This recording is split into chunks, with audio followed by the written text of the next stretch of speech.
ត្រូវចាំថានៅពេលដែលមានសុខភាពចាញ់ល្អធ្មេញក៏មានសភាពរឹងមាំហើយស្នាមញញឹមក៏ប្រកបដោយភាពជឿជាក់ពេរិយោដន្តិកគឺជាឯកទេសក្នុងការធ្វើរោគវិនិច្ឆ័យនិងការព្យាបាលចាញ់និងជាលិកាជុំវិញធ្មេញដែលជាមូលដ្ឋានគ្រឹះធ្វើឲ្យធ្មេញមានសុខភាពរឹងមាំនៅ IMI យើងប្រើបច្ចេកវិទ្យាទំនើបដូចជា CBCT 3D ដើម្បីមើលចាញ់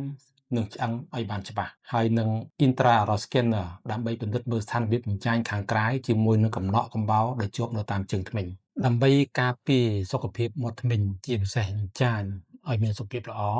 បងប្អូនត្រូវមកពិនិត្យនៅពាក់ធ្មេញជាទៀងទាត់រៀងរាល់6ខែម្ដងដើម្បីធ្វើការសម្អាតធ្មេញជាមួយនឹងបច្ចេកវិទ្យាថ្មីនៅ IMI គឺម៉ាស៊ីន CBCT Airflow គេហៅថា Dental Spa ដើម្បីធ្វើការកម្ចាត់មេរោគ biofilm និងកំណកកំបោរនៅក្នុងអញ្ចាញដោយគ្មានការឈឺចាប់បើសិនជាក្នុងករណីដែលគូពេទ្យរកឃើញមានភាពមិនប្រក្រតីធ្ងន់ធ្ងរយើងអាចធ្វើការព្យាបាលដោយប្រើ laser ធ្វើការវះកាត់ដោយមានការឈឺចាប់តិចតួចបំផុតត្រូវចាំថា